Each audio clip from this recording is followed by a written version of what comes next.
With having some of the hardest sanctions ever placed on any nation in history, how does North Korea continue to support itself? How can Kim Jong-un not only fund his nuclear ambitions and ginormous military, but at the same time have money to run his country for essentials like food, construction, housing, etc.? Sanctions against North Korea really kicked off after their first nuclear weapon test in 2006. Since then, dozens of sanctions have been placed on the country from nations like the United States, South Korea, Japan, the European Union, and the United Nations. Even countries like Russia and China, who typically defend North Korea, have approved the latest round of sanctions. In 2015, North Korea's exports totaled $2.83 billion. Their largest trading partner by far was China, constituting almost 90% of all trade. The largest export of North Korea is coal briquettes. Coal briquettes make up over 1/3 of all exports. The recently enacted UN Resolution 2371 places a ban on North Korea's export of coal. A second major source of money for North Korea is forced labor.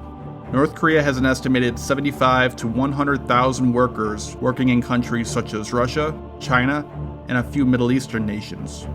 Kuwait's Public Authority of Manpower stated that there are roughly 6,000 North Korean laborers working in the country. These Korean laborers work in industries such as mining, logging, and construction. They work in harsh conditions and are under close surveillance by armed guards. The estimated income for North Korea from these laborers is between $1 to $2 billion per year.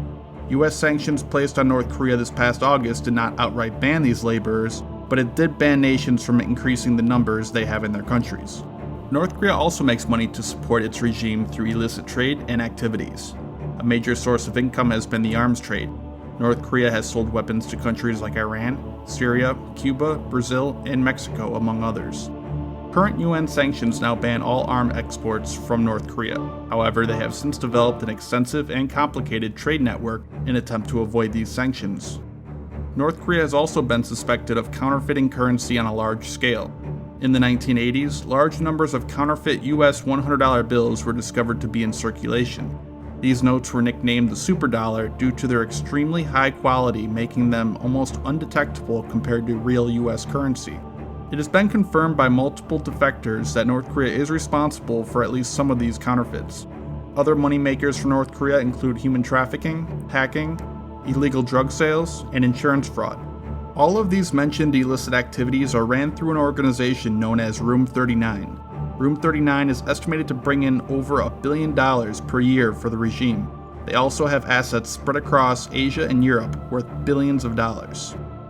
And finally, North Korea is somewhat self-reliant. Their official state ideology is Juche, which translates to mean self-reliance. In terms of their economy, it means that they seek to produce everything that they need themselves. Doing this would mean that sanctions and embargoes against the country would be ineffective. However, in reality, North Korea is very reliant on foreign trade. Evidence of this was seen during the 1990s when a massive famine hit the country after a loss of Soviet aid due to the collapse of the Soviet Union. Also, North Korea is extremely mountainous. Only about 15 to 20% of its land can be used to grow crops. And the colder climate means crop production is only possible during the warmer summer months. This, coupled with the growing population, means that it is highly unlikely that North Korea will ever be completely self-reliant. Sanctions in part of that North Korea have been the strongest that they ever have been, but the issue with sanctions have always been enforcing them. Many nations are suspected to still trade with North Korea despite these sanctions. Out of the 193 nations that make up the UN, less than half of them actually enforce these sanctions, and North Korea's land border with its closest ally, China, makes verifying that these sanctions are being carried out very difficult. Despite being a communist country, there is actually a growing unofficial market economy in North Korea. This is known as Jangmyeong. It includes merchants selling everything from essentials like rice and vegetables to banned items such as electronics and even drugs like methamphetamine. The government has repeatedly tried to crack down on this growing industry, but due to outside sanctions and the resulting food shortages, they allow these markets to resist but heavily regulate them as much as they can. It is estimated that up to half of the population rely on these markets to survive. All these factors allow the North Korean government to continue on for the time being, but with increasing external pressures from sanctions and the slow but increasing exposure of its citizens to outside cultures and ideas, the North Korean regime is unlikely to be able to hold on to power indefinitely.